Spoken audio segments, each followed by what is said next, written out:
Joo, taustahan on sellainen, että vuonna 2009 elokuun 3. päivä jouduin sellaiseen moottoripyöräkolariin, risteyskolariin, missä auto ajoi kylkeen ja kävi kova rytinä ja vasen jalka meni niin huonoa kuntoon, että jouduttiin sitten amputoimaan polven alapuolelta. Ja totta kai siinä oli nuoren miehen pää täynnä kysymyksiä. Minä olin silloin 23-vuotias ja sieltä sitten rupesin googlettelemaan ja löysin videopätkiä entisestä kilpakumppanista Evan Strongista, joka skeittasi ja lumilauta oli proteesin kanssa ja siitä syttyi semmoinen iso into ja palo takaisin lajikohtaan.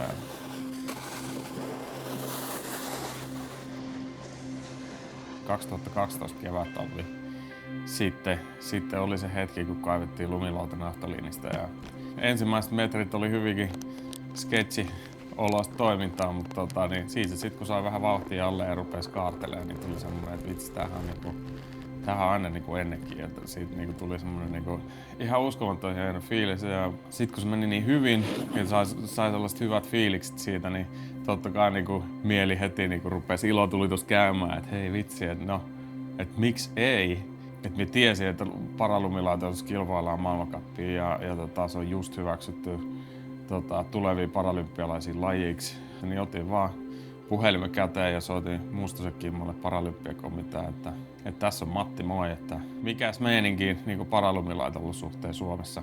Siinä vaiheessa sain sitten vastauksen, että ei ole vielä minkäännäköistä toimintaa ja sitten vaan totesin Kimmolle, että tässä me on, että ruvetaan rakentaa. Siitä lähti hienosti sitten niinku homma pyörii, että heti linkitettiin silloin se lumilautakrossimaan maajoukkojen valmentaja Kuttarmin Juhan kanssa ja Lumilautaliiton kanssa. Ja tosi ennakkoluulottomasti mut otettiin vastaan ja tällaisen uuden asian äärellä niin heti mulle tuli fiilis, että liitos lähetti niinku innostuneesti messiin tähän juttuun. Ja se oli niinku älyttömän iso boosti siinä kohtaa omalle uralle. Okay, riders ready! Attention!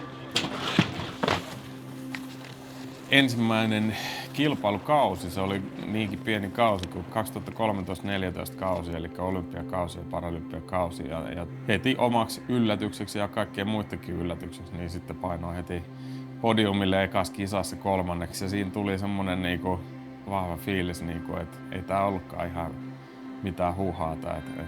Sitten heti kun sai menestystä jo ensimmäisessä maailmancupin-kisassa, niin Suomen Paralympiakomitea ja itsekin totta kai oli niinku super kiinnostunut, että hei vitsi, tässä on mahdollisuus päästä paralympialaisiin ja jopa pärjätä siellä. Ja asiat rupesi aika nopeasti sitten menee eteenpäin, että siitä niinku lähdettiin maailmaa kiertämään ja se oli kyllä aika vaiherikas se ensimmäinen kausi, kun ei ollut staffia ympärillä ketään, että se oli niinku yksinä oli valmentaja ja fysioterapeutti ja lautavoitelija ja silleen niin old school meiningin lähdettiin niin kisoihin. Tervetuloa Mossen voitelun nurkkauteen. Silloin ei ollut vielä ihan niin sipullisiin kunnossa, mitä sen olisi ehkä pitänyt olla sellaisiin isoihin kisoihin mennessä. Niin se kyllä sitten koitu kohtaloksi siellä Sotsissa, että sitten ei pollo kestänyt ja siellä niin oltiin enemmän muikkuverkoissa kuin radalla. Mutta minä kyllä olen ajatellut, että se on ollut mun uralla älyttömän suuri oppitunti mulla, että en minä olisi se laskija ja urheilija, mikä me on tänä päivänä, jos minä olisin tullut sieltä mitalit kaulassa kotiin. Että. Se on Matti Suurhamari, moro! Täällä ollaan Big Whiteissa MM-kisoissa. Rata näyttää aika siistiltä. Hypätkähän kyytiin, niin lähdetään katsomaan, miltä rata näyttää. Joo, se oli oikeastaan Sotsin jälkeen.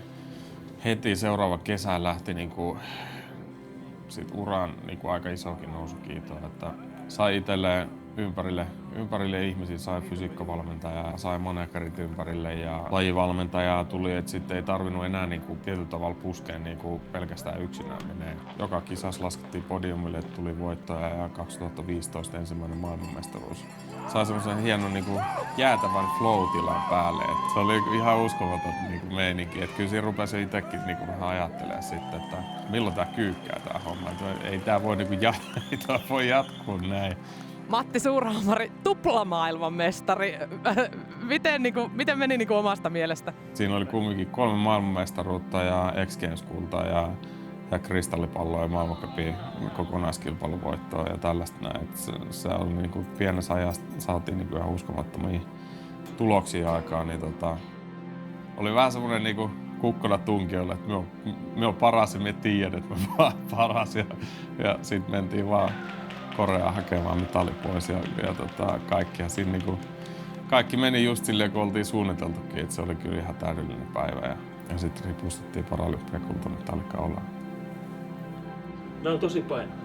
Tuo parapuolella me nyt lasketaan lumilautakrossia ja banketslalomiin. Se oli niinku selkeä työvoitto, että niin sieltä banketslalom-kisasta pronssikaulasta tultiin pois. Että se oli kyllä ihan uskomattomat kisat sitten, että 2 mitsku kas kotiin ja 4 vuotta aikaisemmin oltiin ryömitty rotaa alas siellä, niin oli siinä aikamoista kehitystä tapahtunut siinäkin kohtaa.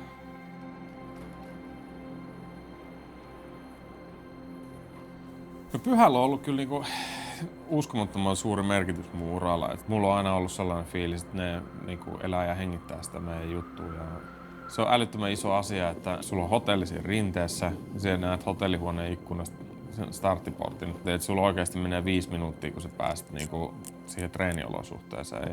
Ja täysmittainen hyvä rata aina saadaan rakennettua. Ja siitä niinku hieno osoitus oli myös se, että saatiin sitten 17-18 kaudelle niin ensimmäistä kertaa sitten paralumilautailu maailmankappikin Suomeen ja Pyhätunturille. Ja omat vanhemmat oli katsomassa ja paljon kavereita ja muita, niin siitä saa uskomattoman paljon energiaa siihen niin kuin kisaamiseen ja urheiluun ja sellaista fiilistä ei kyllä pääse kokemaan missään muualla kuin siellä kotirinteessä. Tarina Pyhätunturin kanssa tietysti jatkuu hienosti silleen, että sitten seuraavat MM-kisat niin kuin paralympialaisten jälkeen järjestetään ja mitäs parempaa urheilija voisi niin kuin toivoakaan, kun pääsee kotimaassa ja kotikeskuksessa laskee arvokisoja. Ja sitten muutama viikko aikaisemmin oltiin kisat Lomolinassa maailmancupin skabat ja siellä meni olkapää, että kaikki olkapäänivelsteet poikki ja rikki ja näin ja lääkäri suoraan sanoi, että ei ole mitään mahdollisuuksia jatkaa ilman leikkausta, että kausi päättyi nyt tähän ja kyllä siinä vähän jopa Matti pojalle tippa tuli linssiin, että kausi loppui nyt tähän ja ei pääse. Todennäköisesti niin kuin ainutkertainen mahdollisuus ikinä, että kotimaassa pääsee niin kuin omalla uralla MM-kisoja laskemaan, niin sitten sille nyt ei maha mitään. Lumilautakrossi on riskialtis laji ja tulee loukkaantumisiin, mutta totta kai oli suuri harmitus.